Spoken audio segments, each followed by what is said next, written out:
FIA, dans son infinie sagesse, a décidé que pour 2025, il fallait punir les pilotes qui sur la piste avaient un mauvais comportement. Alors non, pas ceux qui zigzaguent comme des gougnafiers ou qui te mettent dans une situation où tu décides si on va se cracher ou qui t'envoient à l'extérieur dans un autre code postal. Plutôt ceux qui jurent leur grand mort ou ceux qui osent questionner le régime de Mohamed Ben Sulayem, actuel président de la FIA. Alors c'est quoi les baux? Quelles conséquences peut-il y avoir? Et est-ce qu'on est encore 2 ou 3 jours en retard pour couvrir cette news? La réponse à toutes ces questions, et peut-être d'autres, sont dans cette vidéo. Je suis Clipidaclip, installe-toi, mets-toi bien.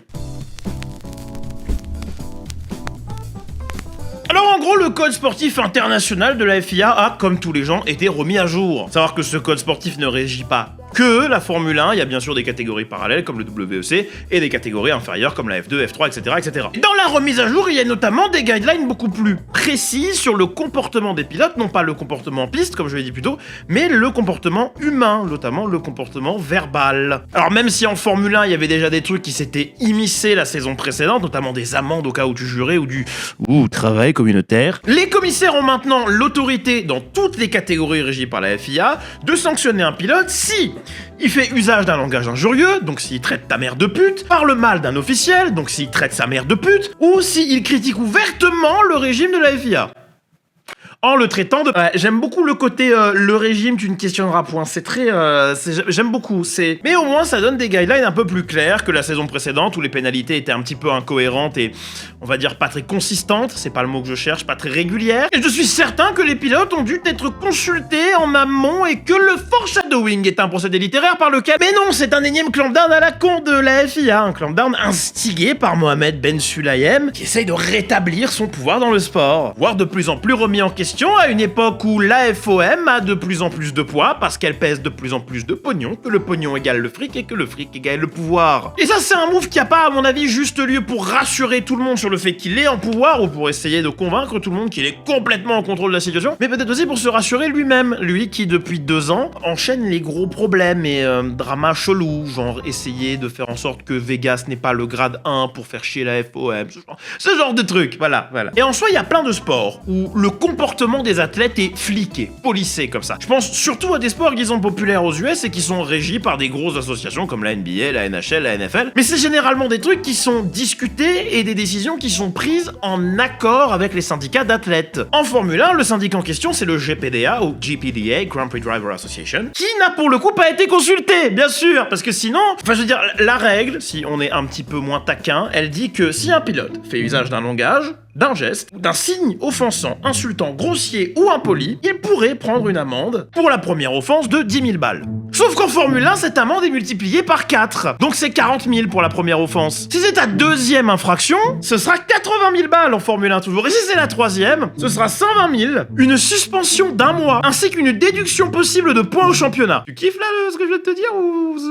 Du coup, ce que ça veut dire basiquement, parce que bon, les pilotes ont pas tellement de problèmes de fric, c'est que t'as droit à 2 gros mots par an. Yuki, il est déjà à découvert à la banque, là. Attends, mais même pas, parce que c'est pas par an, c'est Attends! Non, parce que j'ai dit une connerie. Ça, c'est sur une période de 24 mois.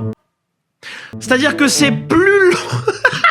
C'est-à-dire que le permis à points des pilotes, là, vous savez, le 12 infractions et vous prenez un race ban. Le truc qui régit beaucoup plus l'aspect sportif, CF Magnussen la saison dernière. Ça se reset tous les 12 mois. Par contre, dire ta mère la pute, ça se reset tous les 24 mois.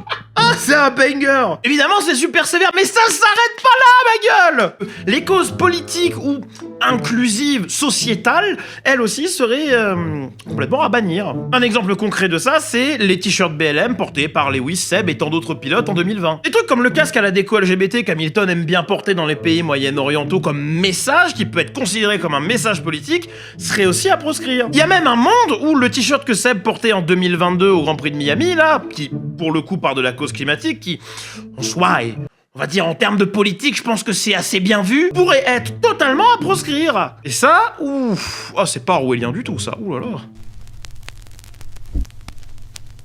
Bien évidemment, comme je l'ai dit plus tôt, ça met en lumière une volonté de la FIA à essayer de rétablir son pouvoir, ce qui, en définitive, étend encore plus le gap et tire encore plus la collaboration entre la FOM et la FIA. Et tout ça va pas être aidé par la manière dont les pilotes vont recevoir la règle. On pourrait se diriger vers une grève comme en 1982, ou peut-être même pire, mais pour étayer mon propos, il faut qu'on aille en Amérique du Nord et il faut que je vous parle d'IndyCar. L'IndyCar aujourd'hui, c'est une série très stricte au niveau du matos, spec châssis, de manufacturier de moteurs, constructeurs, et ce qui fait la différence, c'est l'exploitation du matériel. Mais fut un temps, les choses étaient beaucoup plus libres, ce qui faisait affaire des grosses équipes qui pouvaient lâcher du pognon sur leurs problèmes. Et puis en 1955 sera fondé l'USAC, dont le rôle était de gouverner les championnats de course auto aux États-Unis. L'USAC voulait rétablir un peu d'égalité des chances pour les petites équipes, les gros constructeurs un peu moins. Les gros constructeurs vont éventuellement se rallier sous la bannière du CART, Championship Auto Racing Teams, et tenir leur propre event, en plus d'aller à des événements USAC, notamment les 500 miles d'Indianapolis, qui eux restaient sous la gouvernance de l'USAC. Alors, pourquoi je vous raconte ça? Très mal en plus, parce que c'est un split qui mériterait une vidéo à lui tout seul, c'est genre 2 splits en fait précisément. Mais je vous raconte tout ça parce qu'en Formule 1, il y a 2 côtés. Il y a le côté que vous connaissez, que vous voyez tous tout le temps, mais vous en avez pas forcément idée,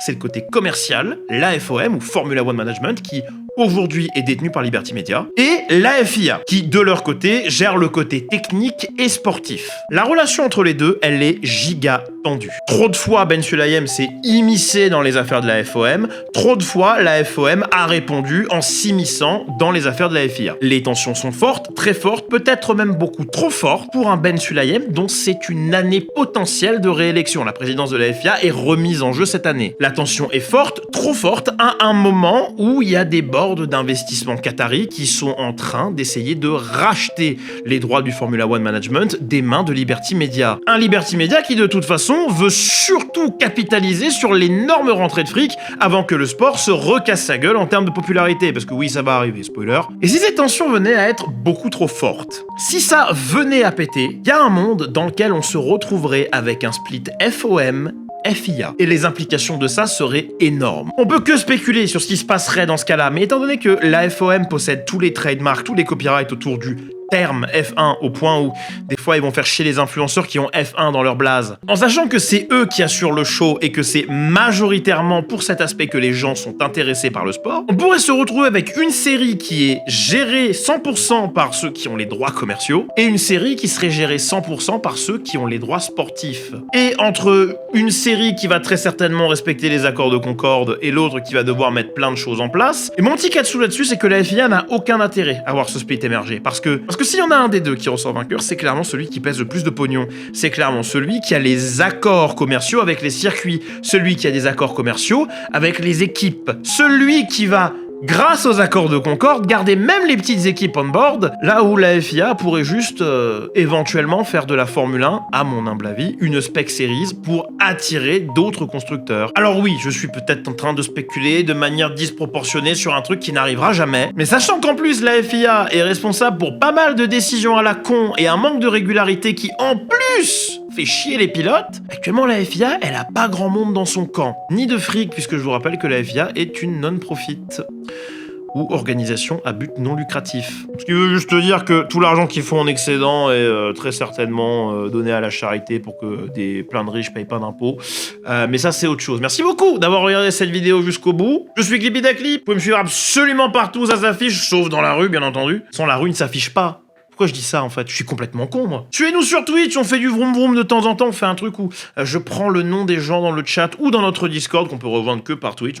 Et où après j'inclus leur nom et je les fous à la place des IA dans les jeux et on se marre et c'est très très cool et vous pouvez faire des paris avec les points de chaîne pour savoir si vous allez gagner ou pas. Actuellement on travaille sur un gros projet vidéo donc il est possible qu'il n'y ait pas de vidéo la semaine prochaine ni même la semaine d'après parce que la vidéo est quand même assez longuette, celle sur laquelle je travaille, donc on verra bien.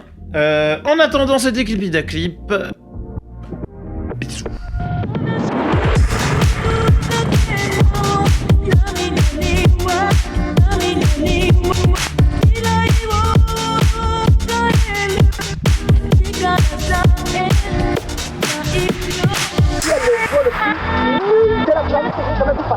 Nul! Elles sont nuls! Tactiquement,